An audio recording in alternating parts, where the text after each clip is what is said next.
The What to Read Next podcast helps you build a TBR of each your favorite books. In each episode, Lori and Maine interviews authors and book influencers to recommend books they loved for you to pick up today.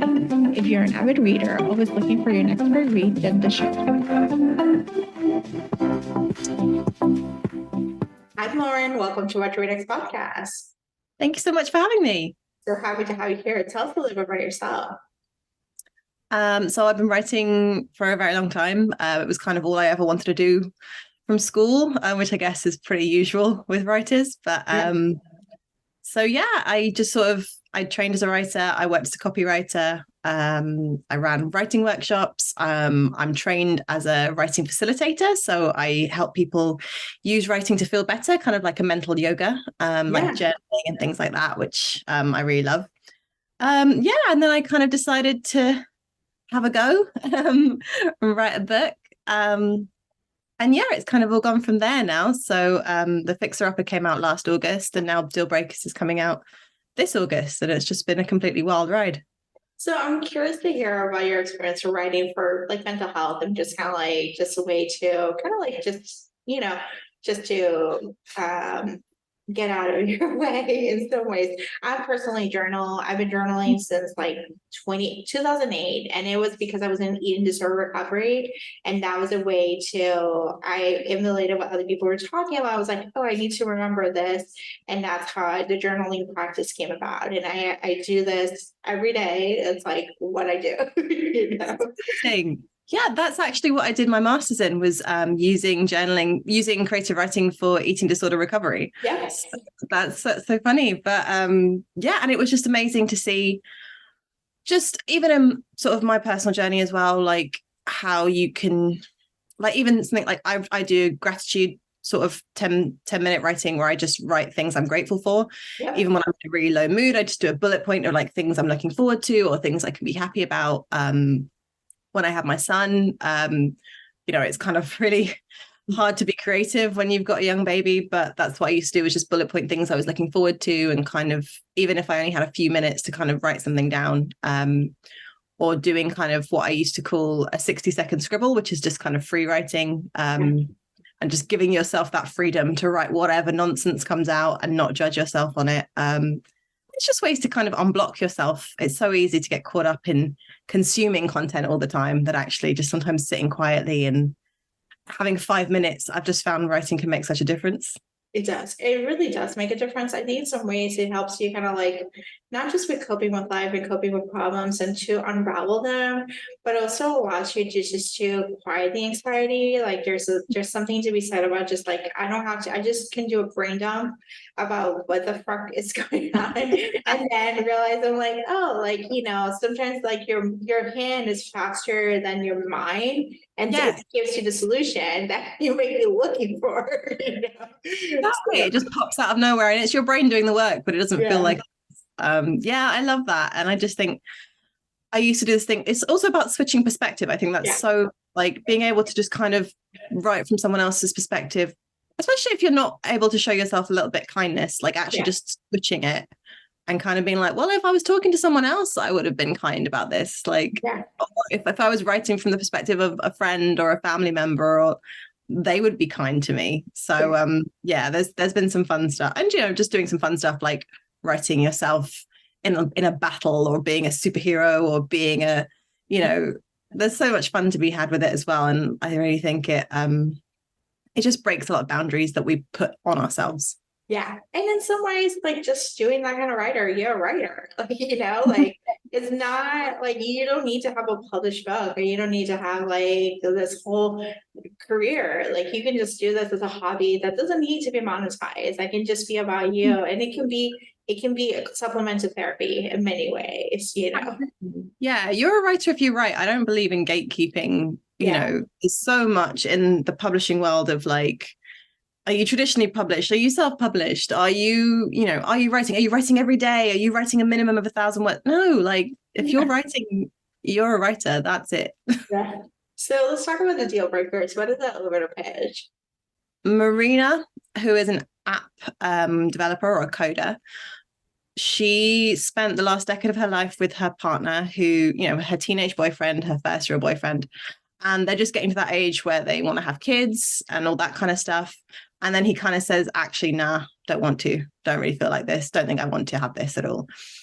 And so she's then like, okay, I'm ready in this part of my life for this, but now I haven't got the person that I thought I was going to do it with. So she kind of goes into panic mode and starts dating like erratically in this hope that she will just find someone to slot into place. And obviously that goes terribly wrong. So she It sounds terrible. it's just a terrible way to do things. But I think there's something in this whole like time of life. People make decisions in the time of their life, not where they are necessarily.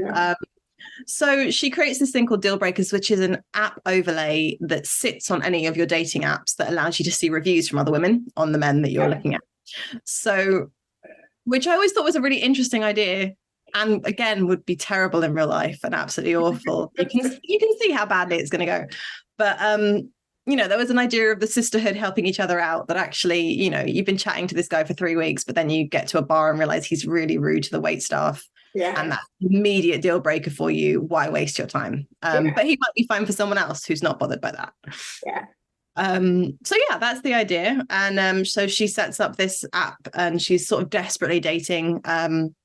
And then her work enemy, who has been work from home, remote nemesis, comes into the office, and she realizes, she looks him up to try and get some dirt on him, and realizes he has the most deal breakers of anyone on the site, on any dating app.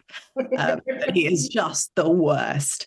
So they're in a bit of a competition at work, and she's trying to use that information against him, but gradually realizes, of course, that when you have a big list of deal breakers, sometimes someone comes along and is not on the list, but maybe it should be. Yeah.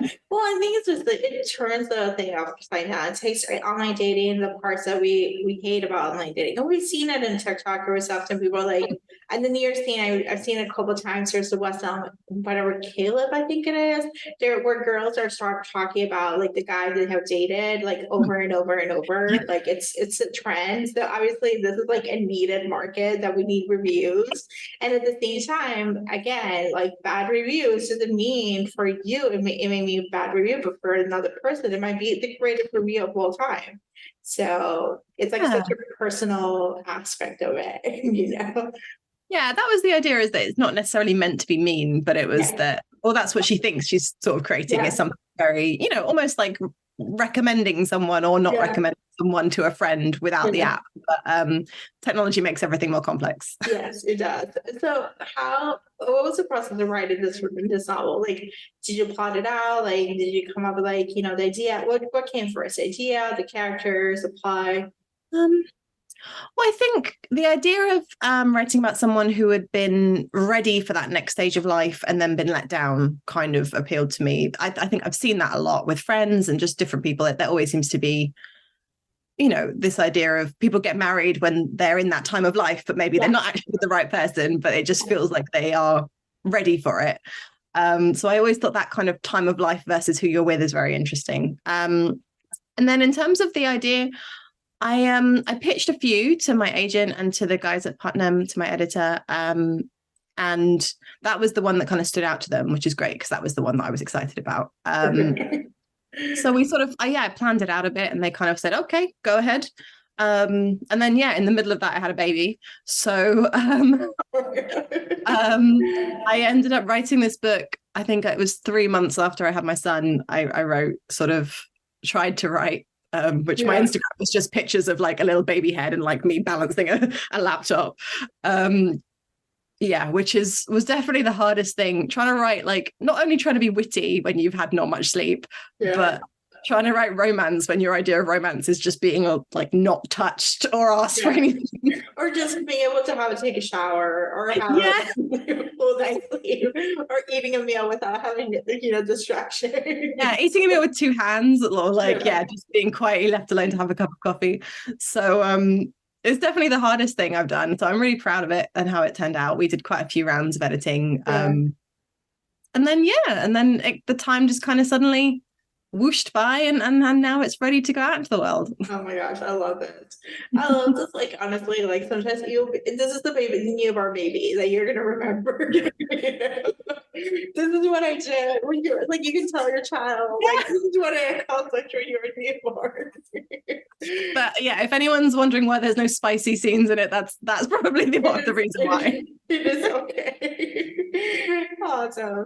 Lauren, what kind of books do you tend to read? I'm assuming that you're probably not reading as much as it was in the past, but maybe like you have read some books, or like what kind of books do you tend to read, you know?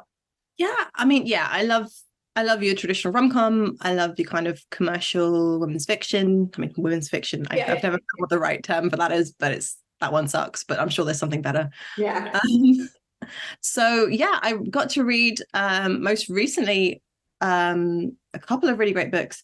So Lizzie Dent wrote The Sweetest Revenge, which I just loved because she is so not afraid to put her characters in like the most cringeworthy situations and like fully like torture them with these moments. And so I have total respect for that because I struggle with that. It makes me like, oh God. And so I really loved that. I just thought it was so witty and so funny. And then I read recently Helly Acton, who wrote Begin Again, which is this kind of slightly speculative, like this woman who's just not doing much with her life. And she chokes on a kebab on a drunken night out and kind of gets the chance to, I think it's like 7 different points in her life where things might have been different if she'd made different choices, and she gets to go and live those lives and kind of see what would have happened, and she gets to pick one. And that was so life affirming and just so uplifting, and just I love that kind of stuff, like, you know, Groundhog Day and all that kind of stuff where you get to see things happen and might try and make changes. So that made me being like, oh, I wonder if I like booked a flight to Bali, or like how could my life change if I suddenly went and had an adventure. So yeah, I love that books can kind of transport you like that. Yeah. Oh my gosh, I love this book. I'm actually adding it to my TBR. And I agree. Lizzie, like her books are great, but they're definitely cringeworthy, like things like she puts them to a rare. Like that's it. And it's really sweet at the end because you see the character growth, you see the art happening, but it's like it's a touch and go, you know, the beginning. Yeah, there is definite. Yeah, she is making those characters grow. There is no way out of that. You sit there and you go, oh my God, what would I do? I would just curl up. I would not. Like, well done to this character for doing their thing, because I would have just hidden forever. Yeah. So Lauren, tell us where to find Outline. Yeah, you can find me at laurenforsythewrites.com, where I've got a blog and I'll update all the bits and bobs going on. And then, yeah, you can just find me on Instagram, and I am Twitter, but mainly Instagram is probably the one. Okay. Let's not get into Twitter, but what's going on over there? But yeah, at Lauren Forsythe author. I probably should have checked that, but I'm pretty sure it's Lauren Forsythe author. It's so good. Thank you, Lauren, for being the show. Thanks so much. If you enjoyed this podcast, feel free to share with friends, subscribe, rate, and review the show. This is the easiest way to support the podcast. For a list of books mentioned and other book recommendations, please visit whattoreadnextblog.com. Thank you so much for listening, and happy reading.